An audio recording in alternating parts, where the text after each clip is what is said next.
one thing that is also of concern to especially those who follow the elections in Europe, but particularly in Germany, in which we now have Angela Merkel again being retained as the Chancellor. We also know that the AfD, that's the alternative for Deutschland or Germany, has gotten some seats in Parliament. That also shows that, well, its own views and issues that it campaigned on during the electioneering had been taken on board by the German electorate. And we know that it's an extremist view party, and hadn't happened not after the Second World War.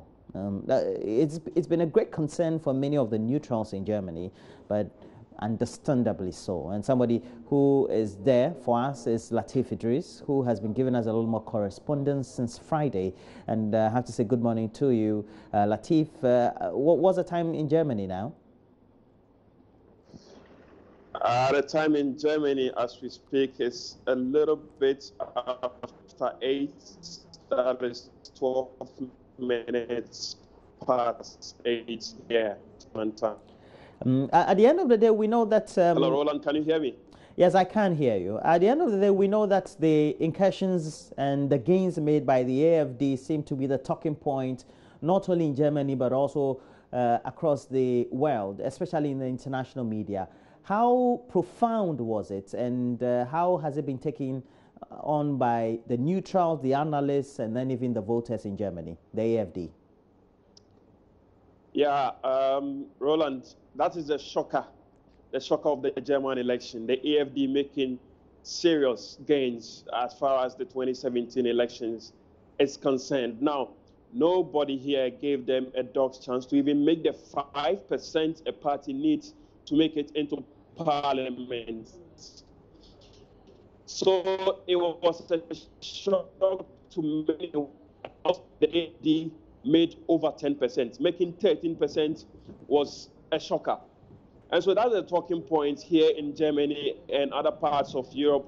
People are really talking about the AfD. And this is considering the fact that the AfD is...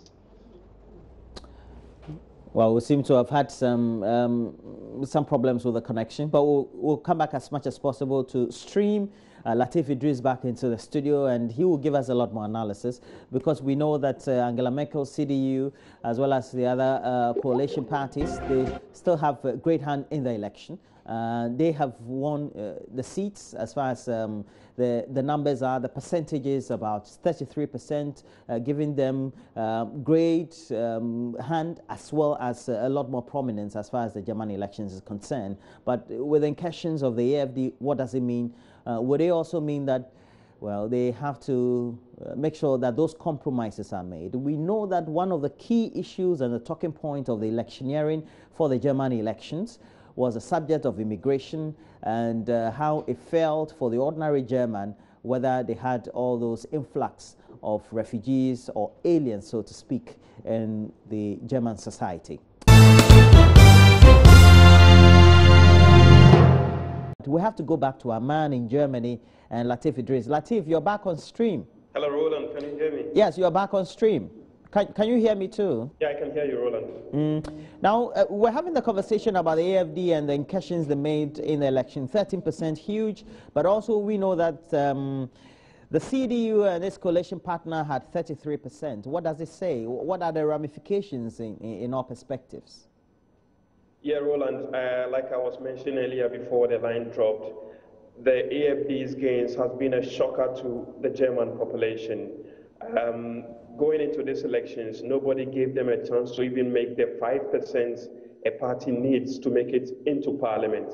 So when the exit polls came out and they had made more than 10%, it was a shocker. And that has been the talking point here in Germany and other parts of Europe as well. Now the CDU making 33%, that is also, I mean, puts them ahead of other parties, but then they've lost huge votes.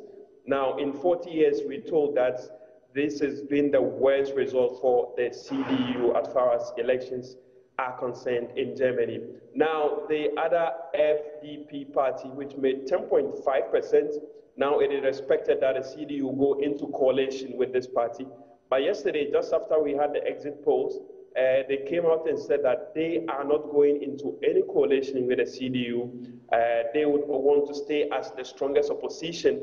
But information we also gather on the ground indicates that this is just a gimmick they are playing, but eventually they will have to go into that coalition, which makes the AfD, that's the far-right party, the strongest opposition, and that is the fear in Germany and Europe. Now, if this is the strongest opposition party, and if you consider the kind of views this party has, they are very much against Islam. Now, yesterday we were driving through town and I saw a signage by the roadside written in Germany, and I asked a colleague here in Germany. He told me that what I read means stop Islamization of Germany. Now, that is a very extreme view, if you ask me, about Islam, saying that we should stop Islamizing Germany and stands against Islam, stands against migrants who are fleeing war-torn countries like Syria to seek refuge here in the country. Let's end it. They are changing the identity of Germany.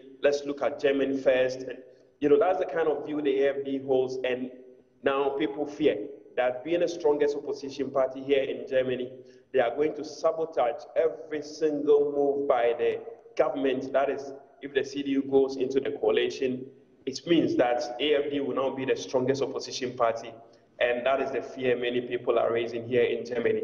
Now, going forward, this is a huge gain for them, AfD 13.1%.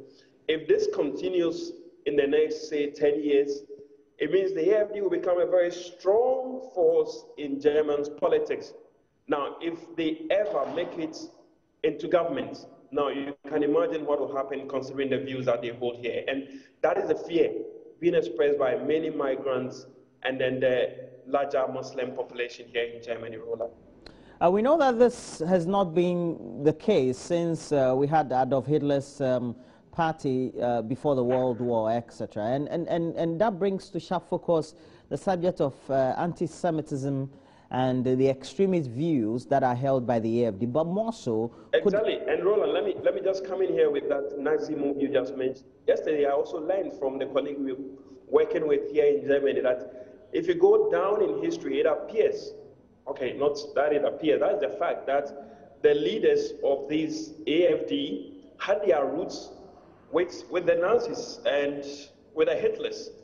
So it gives you an understanding as to why they hold the kind of views that they share with the German population here. But at the end of the day, it's because they centered their messages during the electioneering on issues that really is a border for the ordinary German. The influx of the refugees, and sometimes within the months or the period of or prior to the election, we had some bomb attacks, some suicide attacks, etc. That is a feeling, that is a reflection of what the ordinary German feels. Is that not it? Yeah, and the AfD played on that sentiment. They played on the minds of the people.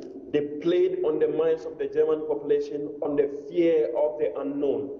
If you continue allowing these people, there is evidence that they are bombing our cities, they are harassing our women, and so why do we want to continue bringing them in? Let's close our borders like what Hungary did. And that is what you get. The 13% of the people just bought into that idea, and that is why we have the AfD making these gains. Many have also, accused them of just giving simple solutions to very, very complex and technical issues in Germany. They say, yes, this is the problem. They are bombing our cities, harassing our women. Let's just shut the borders. That is simplistic, according to analysts here. We have to think through and find lasting solution to why these people are migrating from their own countries to Germany. And that brings into focus what Chancellor Merkel has been doing over the years. What she's tried to do is to move and establish close partnership with these war-torn countries and African communities, so that once you want to move to Germany, the main contention is to come to Germany and make life good for yourself. Now, what she is trying to do is to go back to Africa, build strong economies back home in Africa, so you don't have to flee your country, come to Europe, and Germany to be specific, to seek for greener pastures. In your own backyard, the grass would be green, so that German population will also have to benefit from their own resources. Now, the fear, apart from the xenophobic issue, has to do with the fact that they fear that the influx of migrants is changing the identity and the culture of Germany, and that is why the AfD is strongly against the move by Angela Merkel to allow migrants into the country, Roland. And we do understand, based from what the analysis and in the available latest literature is, if this continues, it means that the AfD could have a great foothold. But what can the CDU and the coalition and Angela Merkel herself do to perhaps change the tide, change people's mind that there could be a party that is for the German people, that is for the Aryan race, etc. You know, that kind of mentality that they have. Yeah, yesterday at the victory speech at the CDU headquarters, Angela Merkel stated clearly that she would continue making life good for the German population.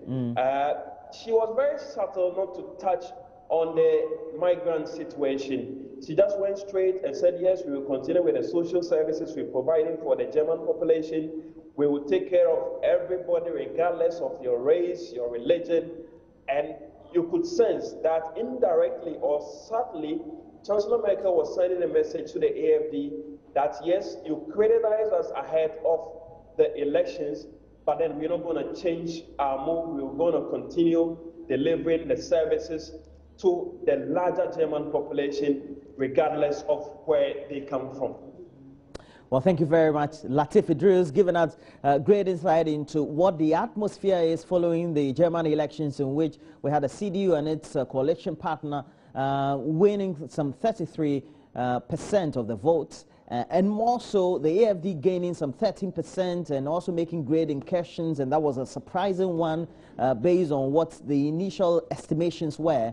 And that will also give an indication as to how the German political scene could change in the next term of the likely Angela Merkel government. But what more so, when we know that Germany is a big player in the European Union, what does it mean? How do we need to have Germany being the game changer, being the rallying point, but at the same time making sure that the policies of the Angela Merkel government tends to satisfy the neutrals, those who are the skeptics, but more so those who are the pro-CDU election voters? Well, we'll give you those better perspectives when we look at the analysis of the German elections and other programming on the channel.